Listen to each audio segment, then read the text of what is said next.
May it please the audience, I come here today a humble commentator before my camera to share something interesting. I watch a lot of shows and I'm very critical, but one show that was able to slip through that I actually enjoyed watching was Owning Manhattan. It's like one of those reality shows that's comprised of real scenes from real life, which are probably played up for the camera, but nonetheless, it's not scripted scenes with actors, which puts weight on what happens. The show also features those cutaway talking head scenes where people can explain like what's going on and what they're thinking in that moment. A very basic format of reality shows. But what I like about Owning Manhattan that puts it above the average reality show in my opinion is that it takes place at a real estate property firm in New York, Serhant. That's what it's called. So not only do we get to see into the lives of the people in the show, which trust me, there are some crazies in there, but we also get to see into the property market and all those expensive, nice homes in New York. The first time I watched it last year, I was hooked. Well, I enjoyed it. And when I heard that they were coming out with the second season, I had to come back. And I decided to share it with y'all and make a video because I wanted to. And because whenever I recommend a show to somebody, they never like take the recommendation and watch it. So I hope that by making this video, I cause at least one person to watch at least 1 second of the show on their own accord, or else I will have failed. And I don't know how to explain it, but this show puts me in the money-making mood. It inspires me to go out and grind for the bag myself, for the prestige. Well, don't show that. Okay, well, I mean, it's not bad for 17. Or is it? I don't know. It's a reality show. But making money just comes so easy to them. Like, they be doing 10 million here, 20 million here. And the commission is always listed. So that makes me feel worse about not making money. Which is not the point. The point is supposed to that it inspires me. That's what I'm trying to say. It inspires me. First of all, I love Ryan.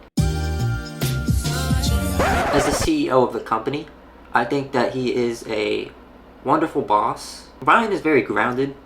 He's very organized. He is the straight man, as the film world would call it, I think. But at the same time, he is very good at his job, so he's often busy and doesn't have time to deal with the bullshit around the firm, which there is a lot of. I mean, Ryan is so cool, he doesn't even wait for the car to stop before he steps out. Ryan even buys some suits from this guy. One of every suit. And they included the tailor's commission, and it was like 5 bands, so just being around this guy is money. Do you know it's Make Money Monday? I live in New York and I can confirm there's like a 51% chance that that was real. Here, don't move. This is a good spot for us. Yep, right there in the bus lane. Good spot, real good. Ryan's trying to sell this penthouse apartment in Central Park Tower, which is famous for being like the craziest apartment ever. You get the whole floor, it's like the 120th floor or something. It's like a mansion in the sky. And it's multiple different levels, like multiple different floors to it. There's a patio that's bigger than like 90% of New Yorkers' apartments. And it's selling for 250 mil. It's worth 350 million, but it's selling for 250 million. And Ryan got an offer for 175. And if he doesn't sell it in time, he will lose the $10 million commission that comes with it. But what's worse is that he'll also lose reputation, as people will assume Serhant can't sell. They lost the offer for 175. Back in the bus lane parking spot he goes. Every single person told me to not start my own company. And when everyone said no, I took that as a hard That's yes. the mentality right there. He wants to be the #1 broker in New York, which won't happen, but maybe it will. But now it's time to introduce you to the main agents. We get introduced to a lot of people. They're talking heads for like 12 different agents, but I'll only introduce you to like the main 5. But before I introduce you to our agents, we get to see our very first deal in Brooklyn, which is a townhome with Taj Gibson, who played 16 games in New York, shot 0 for 6 from 3 while there, and then signed with Detroit later that season. So he basically dropped 3.6 mil on nothing. First agent is Savannah. She's a new girl. She's straight from Hillbillyville. I think she came from North Carolina. And she's here to take a crack in the big leagues. She seems to know her stuff. She's also very orderly and knowledgeable, like Ryan and like all real estate agents. But they got her on a dog shit rental property. Boo! There ain't no dough in the rental market. Okay, how did it go? And it was a hinge date. Okay. The guy was super hot, like super buttoned up, and then all of a sudden he goes, Can we do a line in the bathroom? Shit, lines. You know who don't do lines? Just saying. Just saying. No!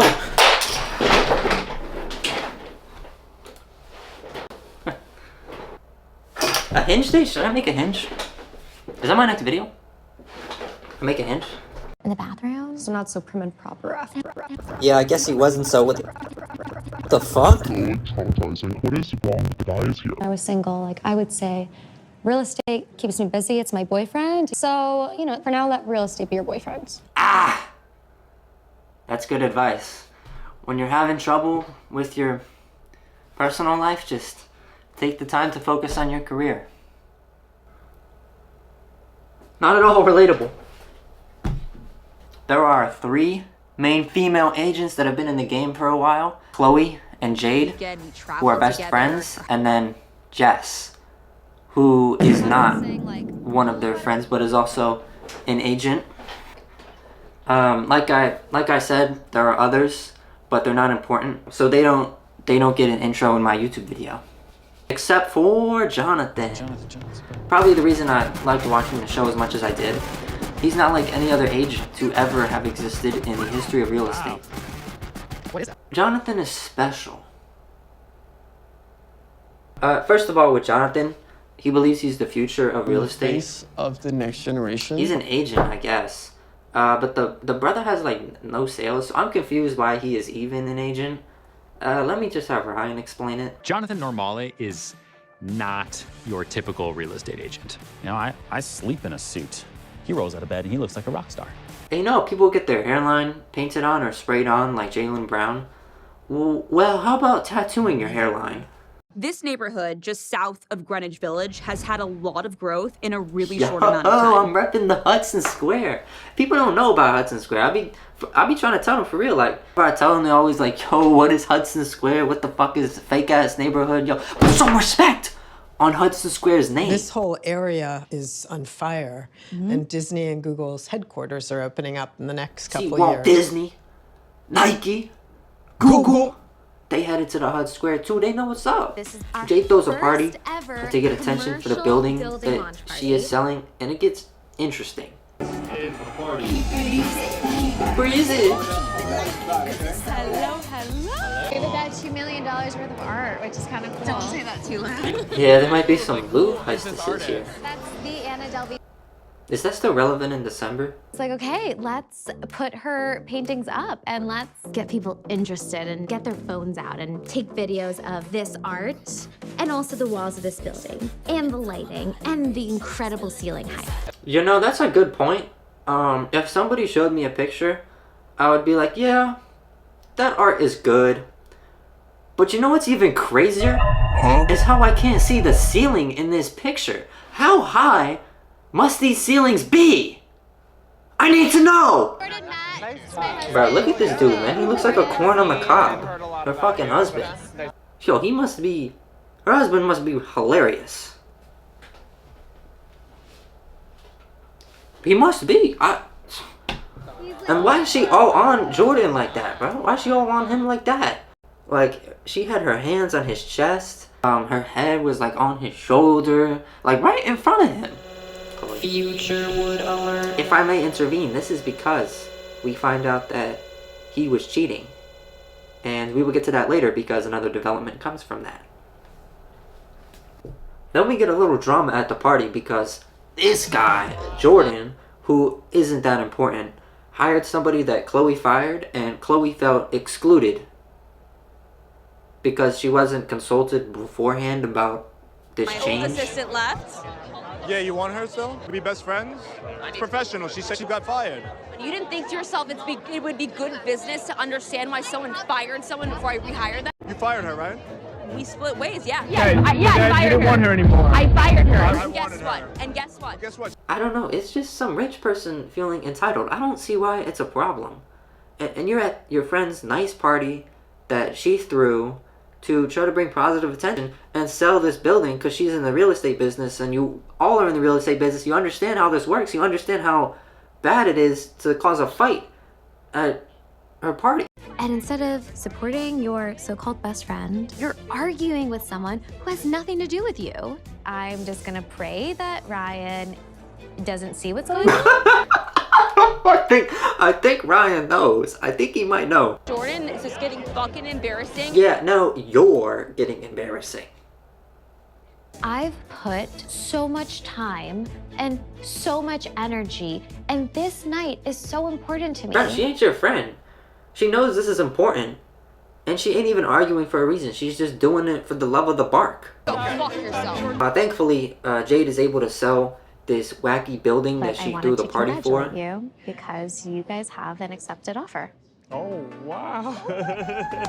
So that's good. Ferrari, Lamborghini. I don't know. I'm a New Yorker. I don't even have a permit. No permit? Damn. That makes two of us.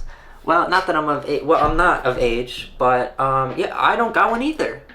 Okay, so Savannah, coming from North Carolina, has never encountered such a being as Jonathan. She's surprised that her friend is even so close with him. But I didn't know you were working with Jonathan. I was like kind of taken aback. Savannah was like shocked. Like, honestly, how can you be friends with somebody like Jonathan? She's genuinely confused. But anyways, just lying down the dynamic. Jess is like the big sister. She's helping out Savannah, who's new to the business. But Jess doesn't want to take on the burden of having to consider Savannah and act like she's her one portal to the higher ups. What do you think about the possibility of just all of us joining forces? I'm open to it. But despite this, Savannah wants to join Jess and Jonathan's little duo that they have because she thinks it will help her career. Media Influencer of the Year goes to Jessica Markowski from Serhant. Thank you. I'm really proud to work with Ryan Serhant. That was the speech. That was the whole thing. Jess proposes how Savannah wants to work with them, and Jonathan immediately has an issue. But like, no, like the first thing he says, instead of saying like, oh wow, that's cool, or being like acknowledging, oh, Savannah, the new girl, the first words that come out of his mouth are, the issue with Savannah is... If she is on the team, it'll be like, she would be like a runner and she would have to be trained. And like, she would have no say in anything. Which he ain't wrong, but like, how is she going to learn if not given these opportunities? You guys are not like a high stakes team here. Ryan gave her a $2 million listing right now. Right. What the fuck would she do with that? Experience my nuts. It's not worth my fucking time. Then you are not a pro. Why are you talking like you the final boss? So, Jonathan basically says fuck no to Savannah joining them, which is cool. Actually, Jonathan was so touched by Savannah's proposal, he even sent her an email. Jonathan sent me an email. And let's just look at this email here. We don't have a good shot of it, but let's just look at what we can see. So, first of all, he begins a sentence with the word and. And I learned in second grade, you are not supposed to start a sentence with the word and or the word because. That's just how grammar works. There are words that add on to a sentence, not begin a sentence. Then that shit he was saying about what would Savannah do with a $2 million listing, he didn't just say that at the event. He thought it was such a symbolic hypothetical that he decided to put it in the email as well. He goes, I'm not sure why you would go and say anything like that. Say anything like what? What is he talking about? The way he talks. What? How did he I fucking know? know. Jessica told him. Oh! She told him! I told Jessica, you shouldn't be working with someone as inexperienced as Jonathan. Yeah, forget them. Just forget them. Forget them forever! Forget them forever! Okay. He also got the word link confused with the word like. So no proofreading on this thing either. This email and concept is also harassment. He completely unprompted tells Savannah to fuck off and does not even provide her any tips or anything on how to become a better agent. He basically just said skill issue and then pressed send. So this Jonathan email, it's not professional. Jonathan and Jess apparently have a podcast. This shit is so funny. This shit is so funny to me. Jessica talks about her tough upbringing. I grew up in an immigrant family. They came to America in the late 80s. I went to middle school on the Upper East Side, but it wasn't easy because snobby kids, wealthy kids. I was the only kid in the school who was called the Brooklyn girl. They were not nice. Which actually wasn't that tough. She went to school with rich people, and early on, even in her teens, she had companies asking her to model. Teen years, I became more attractive. A modeling agency recruited me. Like, you could probably argue that I had a tougher upbringing because my room doesn't have any windows in it. But still, she phrases it in a way that makes it sound tough. And Jonathan believes his was the same way. Nothing was ever handed for free. It's crazy because how similar our stories are. But he was never poor. He went to a private high school. He had an IQ of 145. IQ of which 145? Wait, so do I? Well, no, mine's 144. This means that Jonathan is smarter than me? And then, so he's still talking. Basically, that's how I got introduced to the topic. And he mentions how he would be at modeling events where he got to be with Justin Bieber. And none of this at all sounds like a difficult upbringing. He actually sounds like he had everything. And then he dropped out of his private high school. I dropped out. So somehow he had everything and made it worse. So I guess that's a struggle of some sort. Then Jonathan decided, enough talking about how tragic my life is, it's time to shit on my co-workers. What up? That's what pisses me off with these people that are at the firm now. It's almost like a lot of the people, and I'm not going to name names, but a lot of them, for example, Jade. I'm not going to name names, but for example, Jade. I'm not going to say what race, what people, doctor. It was a Jewish doctor. Like New York socialite and this and that. And like every single video she posts is like, oh, my dad is a real estate tycoon. He mocks Jade, who once again is going through a divorce. Her husband of 9 years cheated on her. He then said that Jordan said in his talking head he doesn't give a fuck about the drama. I'm not here for all the office work and gossip. That's not my style. He said that Jordan is all talk and that if you say it, then you don't. Right. There isn't a single person other than Jonathan who could have said that, and it'd be more ironic. His whole argument stems from the fact that he is more likable than a bald guy in a suit who has 10 times his sales. And if that was his argument, it would be wrong. They would much rather go tour with you and me than some fucking dude in a blue suit and bald. Yeah, I know it's not technically nice to say someone's opinion is wrong, but if that was Jonathan's opinion, it would be wrong. It is better in real estate to sell 10 times the property than it is to be likable. And on top of that, bro, Jonathan comes off as unlikable as one can. You told the most bullshit sob story ever. Then you said you had a tough upbringing and described the childhood of a Disney prince. You started shitting on your coworkers out of nowhere. So you don't have anything going for you in the terms of being likable. What are you talking about? Then he literally named Savannah as if he didn't already give her enough shit in the email. What the fuck would she do with the deal? He said that if he was Ryan, he would not give her any listings. If I was Ryan, if I owned the firm, I wouldn't give her a deal. And then the podcast ends. Blood really hopped on his own pod, took an absolute PR shit, not only for him, but his coworkers and his boss, and then hopped off. Did we get it? Got it. All right. I think it's going to be a really good podcast. But enough talking about Jonathan. It's time to show you Jonathan in action. He's got a buyer with him, and he's got an apartment to sell. All that shit he's talking about other people, let's see if he's actually like that. It's like all fun things, and then if I get to meet people along the way. I didn't steal Judy. Judy chose to be stolen. I think, the line is be charming. No, don't flirt. Jonathan actually has to stop himself from flirting, or at least that's what he tells the camera. Or that's what he insinuates in this talking head shot. Jonathan has a fiance. So what the hell are you talking about? And I'm not one to get fooled by these reality shows that actually have scripts in them. And you may wonder, is Jonathan actually like this? And I believe he is.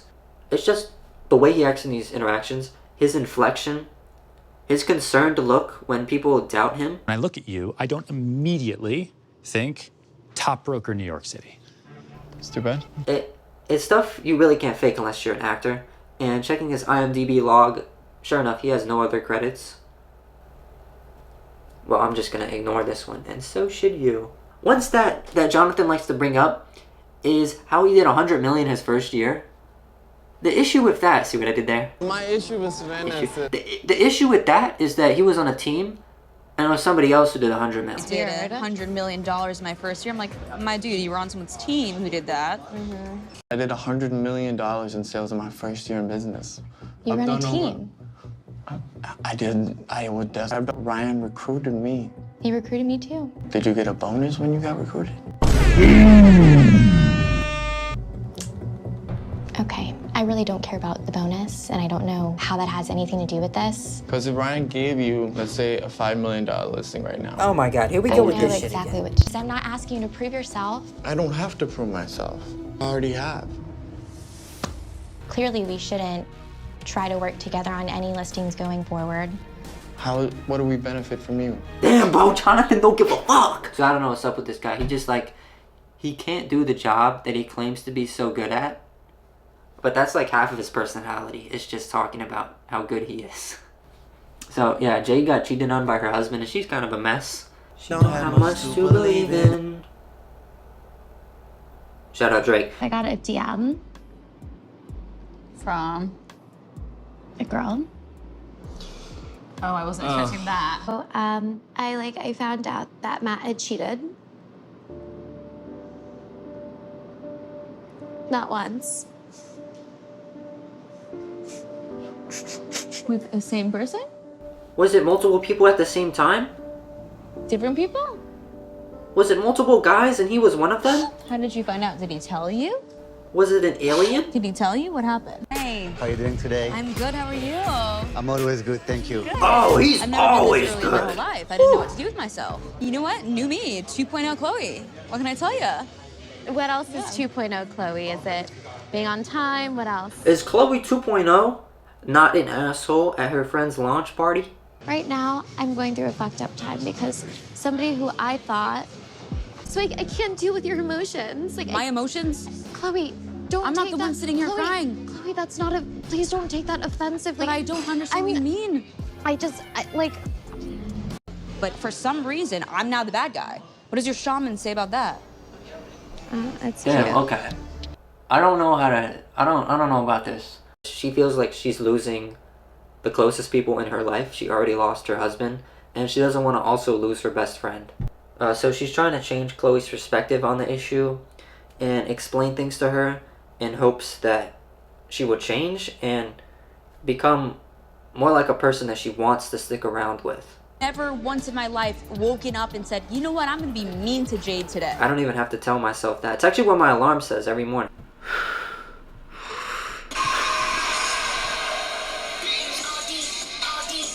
It says, be mean to people today.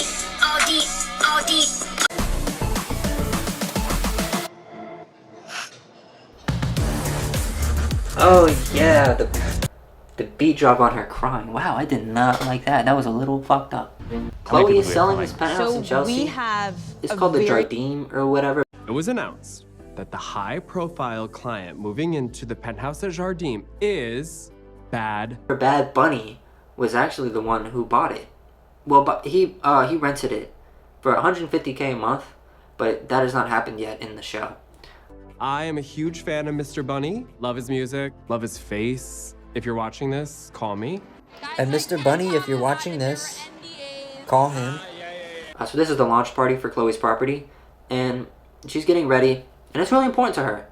But it's also around the time that Jonathan's pod drops, and chaos ensues. Nowhere near my radar, huh? Is he insane? Pipe down, bro. I really don't have time These for two that. Jordans get mad. Both their names are Jordan. That's funny, right? This is so Jonathan's an unacceptable, asshole. and they should not be at the company. This is a bad look for the company, and I'm disgusted. I don't want to make a big deal about it. Chloe You're gets not, but I mad. am. I get mad. Show them how to actually work instead of just yapping about it. My God, Savannah. Nonsense. But it's party time. Oh, hello. Welcome. Come on. So Jade and Chloe have a little mishap with the cheating-ish, and now they're not talking much. And Chloe expresses it through her talking head. Hey, you look beautiful. She has no business being at this event. I know she doesn't have a buyer for this place, that's for damn sure. But all her talking headshots are from the same day. She has the same clothes on. That's how I know. So she filmed clips talking about Jade as her best friend, and then probably 30 minutes later, filmed clips dissing her? Seems very fabricated. I do still believe the events in the show are real, but knowing these talking heads were probably filmed within like a singular 2-hour period makes them seem a little inauthentic when they're used on parts of the show that span across months. Talking head Chloe probably doesn't share real emotions with the Chloe on screen because those events happened a long time ago and her feelings probably changed since then. Anyways, Jess shows up and everyone is aware of her catastrophic podcast. So Chloe now gets to ruin another event.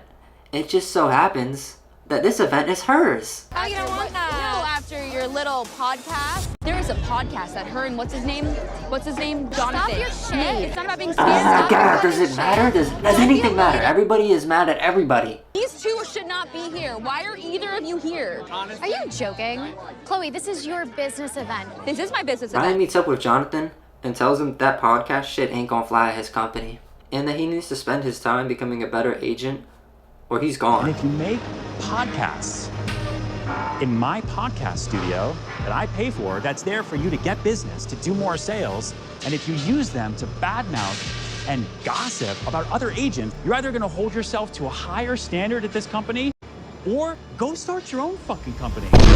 Then he talks to Jess about it, and Ryan is starting to feel like he's running a retard convention rather than a real estate firm.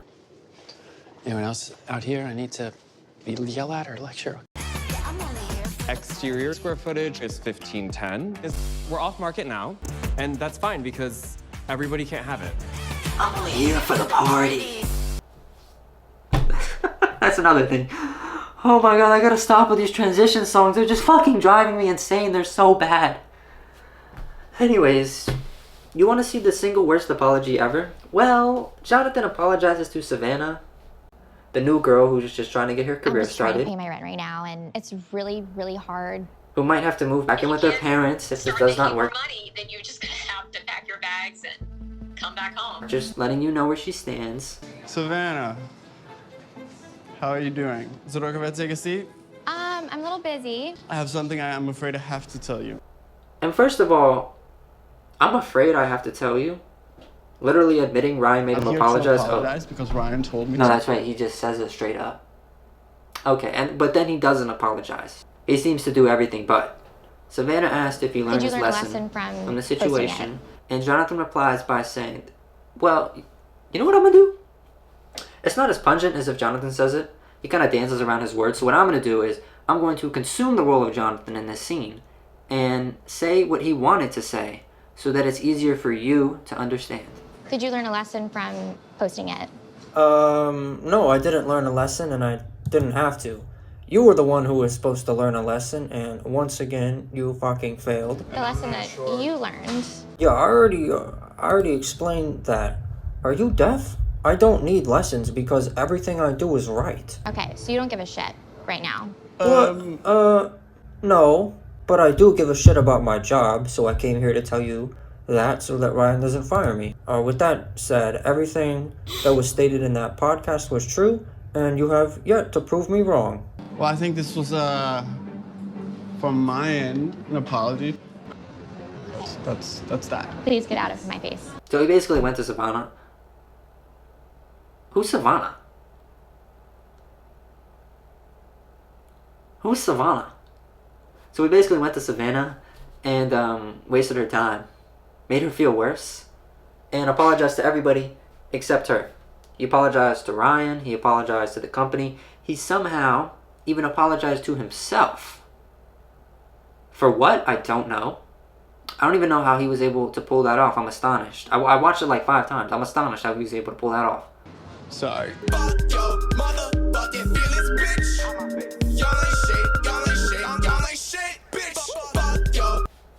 Did you hear that transition song?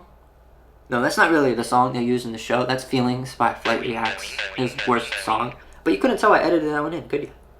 Okay, remember how Jade and Chloe were mad at each other? Well, a mutual friend takes them out to dinner and makes them work it out. Shout out J. Cole. Surprised? Hi. I'm very surprised. Yeah. Perfect. Thank you. Okay, so Look, we've all had our differences in the past. Pardon my interruption, ladies. Can I get you anything to drink? Yes. I'm gonna do a martini, please. Sure. Extra dirty. Chloe, my husband cheated on me. And when I'm down and I opened up to you and I told you how hurt I was, you kicked me and you took the knife and you stuck it in my back. And what did I do? Pardon my interruption again. All right. What can I get you guys for dinner this evening? Bro, man, can the waiter read the room? Or, I mean, like, read the table here? The table? It's just, how insensitive can you be? I opened up to you about my husband cheating on me, and somehow you found a way to make it about you. Do you know how selfish that is? And first of all, Chloe wears Zara? What? Yes, I wear Zara. How dare you say that in a negative connotation? Zara is for broke bitches. I don't wear Zara. Who wears Zara? What the fuck is wrong with Zara? Impossible. Hey, sorry guys to interrupt again. Shoot, appears I forgot what I came over here for. Sorry about that. Excuse me. How can you be so unsupportive of me? I don't need that in this tough time that I'm going through. How am I being? I'm being the most supportive right now. Because I'm telling you how to act, Jade. Because it seems like you forgot how to in a professional setting. I just can't right now. Oh my god, I just can't. It's okay, it's okay, it's okay. Ladies, excuse me. Forgot. I just remembered why I had come over here. Oh my gosh, what is wrong with this waiter? Yeah, seriously, I mean, can't you see we're kind of in the middle of something here? No, I'm sorry. I see that. I'm just wondering, can I take those appetizers away from you? Yeah, those things. Yeah, whatever those things are. You don't seem to have eaten or even touched them. Would you like me to get them off the table for you guys? Sure, take them. I mean, you take them. Who the fuck cares? Oh god, how I'm acting? Okay, okay, sorry. Oh, Are you pregnant? What? They make up because Chloe is pregnant? I don't understand women. She was like really my first friend, like in New York City. And sitting here, just looking at her, feeling like I'm seeing the real Jade again, my real friend. Again with the cutaways. First she was talking positive, then negative, now we're back to positive. Now I know this isn't Jonathan selling a property, but for some reason he's in charge of assessing whether or not this property is good for somebody else to buy. And he shows up and insists on not calling the buyer, not taking photos or recording a video, not doing jack. He tours it like he's the one who's gonna buy it. He starts playing with the garbage disposal. So let's check. Is this a garbage disposal? Yes.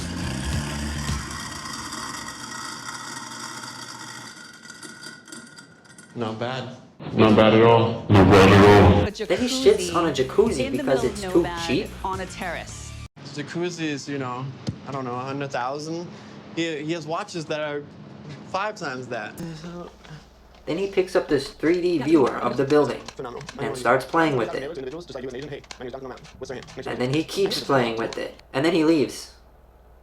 Yeah, that's funky, right? But you know how much this apartment's worth?